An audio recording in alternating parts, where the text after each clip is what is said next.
Buenos días, doctor Belladoni. Somos el grupo 4, el cual está conformado por Acosta Plaza, Estudio Wanga, Carolina Peñafiel, Laínez Solórzano, Sicare Caicedo, Espinosa Ney, Bone Verdugo, González Anchundia y mi persona, Cadena Vera. El tema del que le vamos a hablar es halogenuros de alquilo.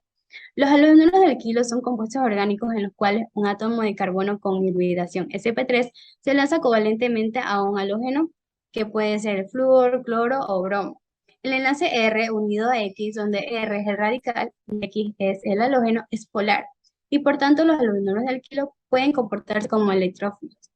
Existen tres clases principales de compuestos orgánicos halogenados: los halogenuros de alquilo, de vinilo y de arilo. En los halogenuros de alquilo hay un átomo de halógeno unido a una cadena carbonada o enlace simple, es decir, un alcano. Esto nos permite distinguirlo de los halogenuros de arilo, donde un halógeno está unido a un anillo aromático, o los halogenuros de vinilo, donde un halógeno está unido a un alqueno. Los halogenuros de alquilo se caracterizan por ser muy reactivos y al poseer los átomos más electronegativos de la tabla periódica, se intuye que a través de sin fines de mecanismos ejerzan una influencia en las matrices biológicas. La estructura general de los halogenuros de alquilo. Los halogenuros de alquilo tienen la fórmula general Rx, donde R representa un grupo alquilo o alquilo sustituido, donde R es el radical y X es el halógeno, como ya lo hemos mencionado anteriormente. La característica principal de la estructura del halógeno es el átomo de halogenuro X, y las reacciones características de un halogenuro de alquilo son las que tienen lugar en el halógeno, como lo podemos ver en la imagen. El enlace carbono-halógeno es el resultado del solapamiento de un orbital sp3 del carbono con un orbital híbrido del halógeno. Los estudios basados en la teoría de orbitales moleculares sugieren que el híbrido correspondiente al orbital del halógeno tiene principalmente carácter P y una pequeña proporción de carácter S. Ya. Como se aprecia en la tabla anterior, la fortaleza de los enlaces carbono unido a X disminuye a medida que se desciende en la columna de los halógenos. Esto se explica porque el solapamiento orbitálico disminuye a medida que aumenta la diferencia de energía entre los orbitales que forman el enlace. Aunque los enlaces carbono unido a hidrógeno de los haluros de alquilo son covalentes, poseen un cierto carácter polar porque los halógenos son más electronegativos que el carbono. Esta diferencia de la electronegatividad origina un momento dipolar que se expresa como el producto de la carga por la distancia de separación entre las cargas, como se aprecia en la imagen que está en la diapositiva.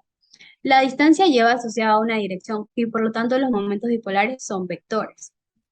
Cabe señalar que los momentos dipolares dependen también de la geometría de la molécula. Las propiedades de esta familia de compuestos dependen de sus estructuras moleculares. Los enlaces carbono-halógeno son los responsables de toda diferencia o semejanza entre uno o más halogenuros de alquilo. Los enlaces de carbono-hidrógeno son casi apolares, dada la poca diferencia de electronegatividad entre el carbono y el hidrógeno. A diferencia de los enlaces de carbono, halógeno presentan un momento dipolar permanente, debido a que los halógenos son más electronegativos que el carbono, en especial el flúor. Las propiedades físicas. Tienen puntos de ebullición mayores que los correspondientes al alcano. A medida que descendemos en el carbono Cp o la hibridación Cp, dentro de los halógenos, el punto de ebullición del correspondiente a los alcanos aumenta, ya que al descender, el peso atómico y la polarizabilidad del halógeno aumentan, y así hacen las fuerzas dipolo-dipolo. Mientras que muchos compuestos orgánicos son más ligeros que el agua, los haluros de alquilo son más densos que ella. Tenemos aquí los puntos de ebullición y fusión. Dicho lo anterior, se muestra el orden creciente, el tamaño y por ende el peso de los diferentes halógenos. Aquí tenemos el flúor, cloro, bromo y yodo. Entonces, cabe esperarse que los halogenuros de alquilo que contengan átomos de flúor sean más livianos que los que tengan átomos de bromo o yodo. Y eso lo podemos especificar aquí y observar en el orden decreciente. Tenemos la polaridad. En los enlaces de carbono a halógenos difieren de polaridad, pero en el orden inverso que a los puntos de ebullición y fusión, tenemos que en los enlaces de carbono a flúor, estos son mayores de polaridad, a diferencia de los otros, por ejemplo, el carbono a bromo. ¿Y qué podemos decir con esto? Que son más polares los enlaces Y estos al ser más polares, estos tienden a interactuar con fuerzas dipolo-dipolo. Tenemos también el poder disolvente, como los halogenuros de alquilo son más polares que los alcanos, de los cuales derivan, incrementan la capacidad de disolver un mayor número de compuestos orgánicos y estos los hacen que sean mejores disolventes. Pero no significa que van a suplantar a los alcanos en todas sus aplicaciones. Y tenemos por último la solubilidad, que a pesar de sus modestas polaridades, los halogenuros de alquilo son más insolubles en agua, tal vez porque no son capaces de establecer los puentes de hidrógeno, ya que estos son solubles en disolventes orgánicos típicos de baja polaridad, como benceno, éter, cloroformo y ligroína. Las nomenclaturas de alquilo posee dos tipos, la nomenclatura funcional y la nomenclatura sustitutiva. En este caso voy a tratar la nomenclatura funcional, donde la UPAC nombra estos compuestos colocando primero al halogenuro, que puede ser el dioduro, cloruro, bromuro o el fluoruro, separado del nombre de la cadena carbonada más larga. En los ejemplos podemos evidenciar cómo podemos nombrar esta clase de compuestos. Mayormente se suele utilizar cuando el compuesto se encuentra, cuando el halógeno, perdón, se encuentra en el primer carbono. Voy nombrando de manera el cloruro de pentilo que está representado en la diapositiva, colocando el nombre del halogenuro en primer lugar y luego la cadena carbonada. De esta manera también podemos nombrar el yoduro de metil y podemos evidenciar que primero colocamos el nombre del halógeno con la terminación uro y luego la cadena carbonada. Mayormente, reiterando lo mismo, se suele usar esto cuando el compuesto contiene el halógeno en el primer carbono. Soy Anice Caira y hablaré sobre la continuación de la diapositiva anterior. Bien, entonces tenemos que por otro lado, la nomenclatura sustitutiva trata al halógeno como un sustituyente, otorgándole el número de donde se encuentra ubicado el halógeno y priorizando el número más bajo. Tenemos el ejemplo de la nomenclatura sustitutiva de los haluros del kilo. Aquí tenemos al 2-clorobutano, que es un derivado del butano, donde uno de los hidrógenos unidos a un átomo de carbono secundario ha sido sustituido por un átomo de cloro, y esto es un haluro de alquilo secundario. En este siguiente ejemplo también tenemos que, de igual manera, tenemos que dos carbonos han sido sustituidos por dos átomos de bromo, aquí en el carbono número 2 y en el 4. Gracias. Les voy a hablar de las reacciones de halogenuros de alquilo. Sustitución nucleofílica alifática. Cuando se trata del bromuro de metilo con hidróxido de sodio en un disolvente capaz de disolver ambos reactivos, se obtienen metanol y bromuro de sodio. Esta es una reacción de sustitución, puesto que se sustituye el grupo OH por el bromuro en el compuesto original, como vemos aquí el ejemplo. El fenómeno es claramente heterolítico, es decir, que el ion halogenuro saliente se lleva consigo el par de electrones que comparte con el carbono, y el ion hidróxido proporciona el par de electrones necesario para unirse con el carbono. El carbono pierde un par de electrones y gana otro. Este es solo un ejemplo del tipo de reacción conocida como sustitución nucleofílica alifática. Las sustituciones son características de los halogenuros de alquilo. Y para entender el porqué de que esto sea así, debemos dirigir nuestra atención al grupo funcional de esta familia, que es el halógeno. Un ion halogenuro es una base muy débil, lo que se refleja en su voluntad de donar un protón a otras bases, es decir, en halogenuros de hidrógeno altamente ácidos. En un halogenuro de alquilo, el halógeno está unido a un carbono y así como el halogenuro libera fácilmente un protón, también libera el carbono a otras bases. Estas bases tienen un par de electrones no compartidos y buscan una posición relativamente positiva, es decir, están buscando un núcleo con el que compartir su par de electrones. Los reactivos básicos ricos en electrones que tienden a atacar los núcleos de carbono se denominan reactivos nucleofílicos. Cuando este ataque termina en una sustitución, la reacción se denomina sustitución nucleofílica. Como en el siguiente ejemplo, el compuesto de carbono aquí sufre un tipo específico de reacción. El compuesto en el que tiene lugar la situación se llama sustrato. En el caso de sustitución nucleofílica, el sustrato se caracteriza por la presencia de un grupo saliente y llevando un par de electrones, es decir, que salen de la molécula. Aquí hay que tener en cuenta que en este ejemplo que el nucleófilo Z puede tener una carga negativa o neutra. Y luego el producto RZ tendrá una carga neutra o positiva. Y el sustrato RW puede ser neutro o positivo. Por último, el grupo saliente será negativo o neutro. Podemos ver en el ejemplo original que el sustrato sería el bromuro de metilo. El bromuro es el grupo saliente y el ion hidróxido es el nucleofílico. Debido a que el ion haluro débilmente básico es un buen grupo saliente.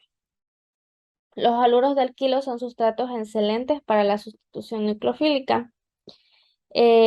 Pues estos reaccionan con una amplia variedad de reactivos nucleofílicos, tanto inorgánicos como orgánicos. Y todo esto es para producir una amplia variedad de productos importantes. Estos reactivos incluyen no solo iones negativos como hidróxido, alcoxido o cianuro, sino también bases neutras como el amoníaco y el agua. Su característica principal, por decirlo así, es poseer un par de electrones no compartidos. La sustitución, como conclusión, tenemos que la sustitución nucleofílica es el caballo de la batalla de la síntesis orgánica, en sus diversas formas, puesto que se trata de la reacción a la que recurriremos en primer lugar al enfrentarnos con la tarea básica de reemplazar un grupo funcional por otro. Muchas gracias. Seguimos con el mecanismo de reacción de sustitución SN1. Esta es una reacción de sustitución en donde SN indica que es una sustitución nucleofílica y 1 representa el hecho de que la etapa limitante es unimolecular.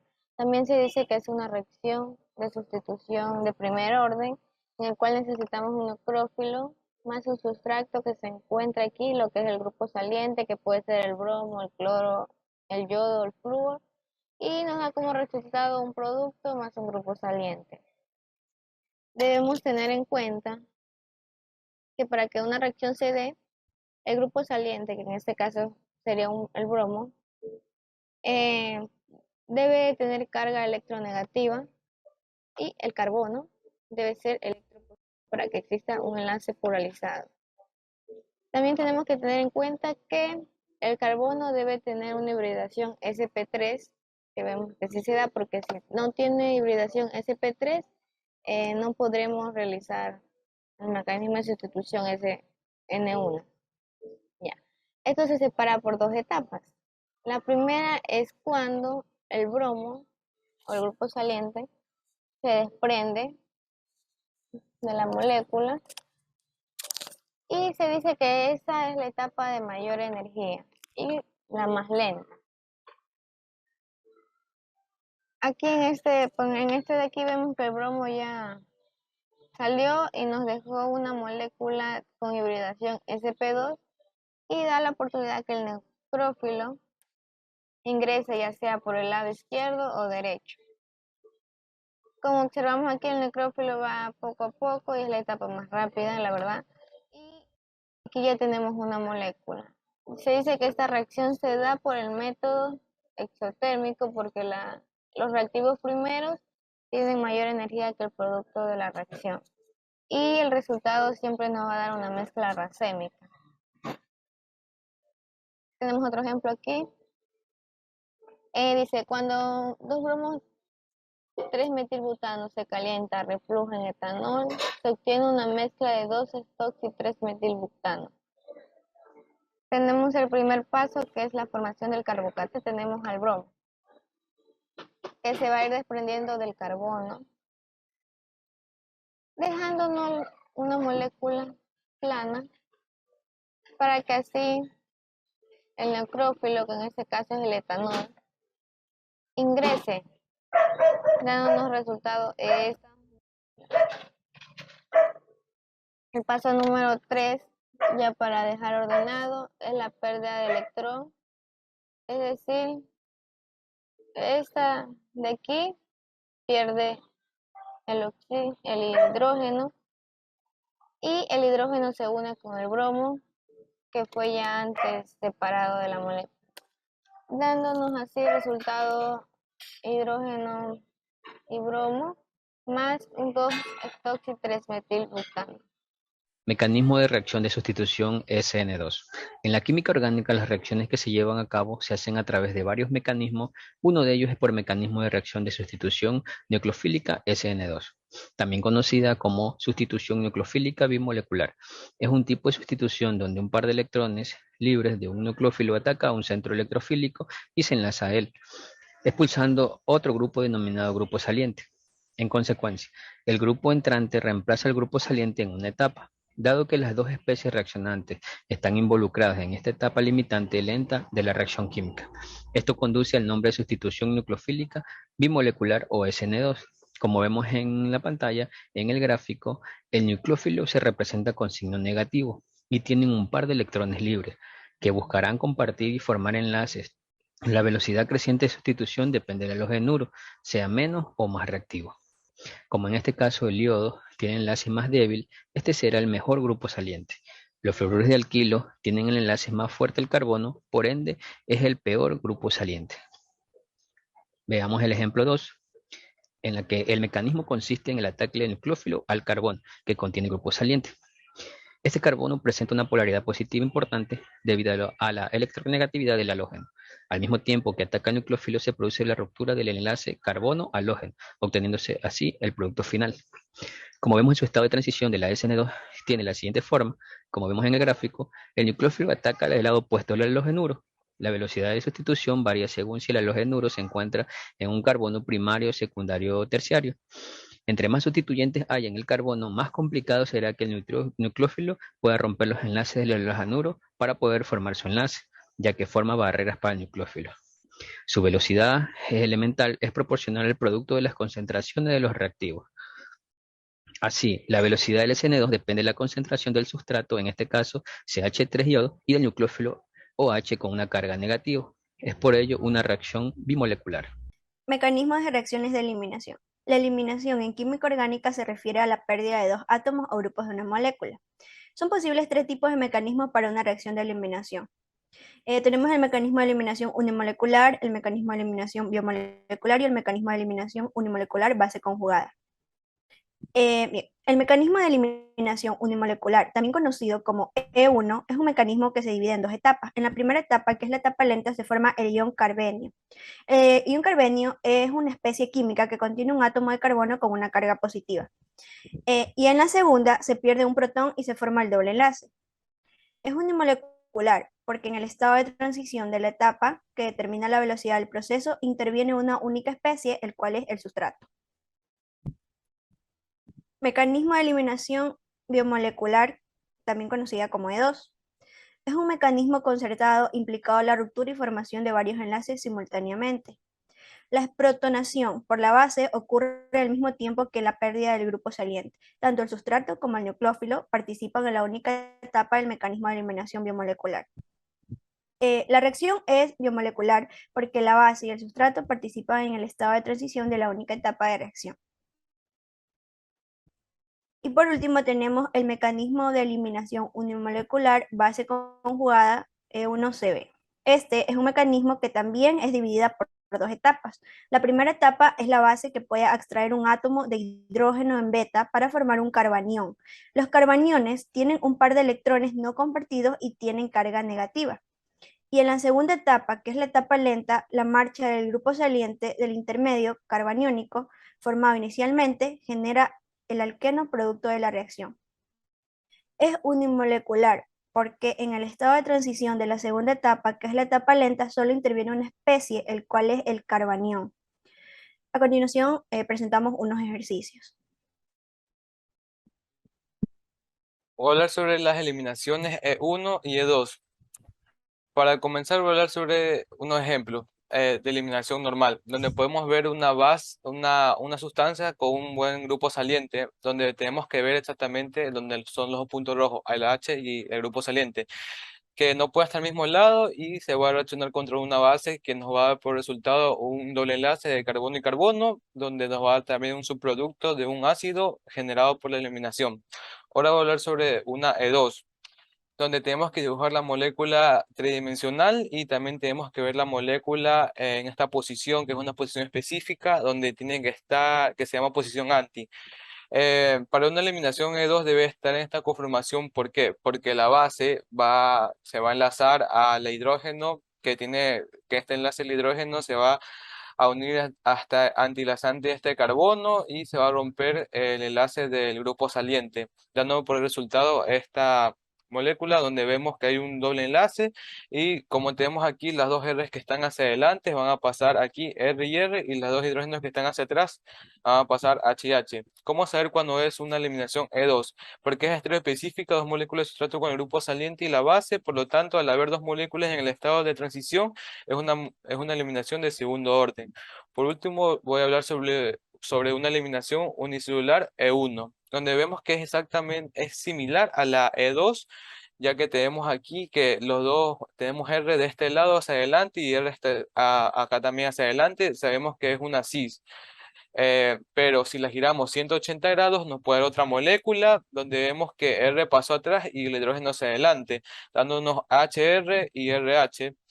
Entonces, ¿cómo sabemos cuando es E1? Porque hay dos estereoisómeros en el cis y el trans y no es estereoespecífica. Y debido a la formación del carbocatión, que es un intermedio plano, perderemos esta configuración en el producto final. Gracias.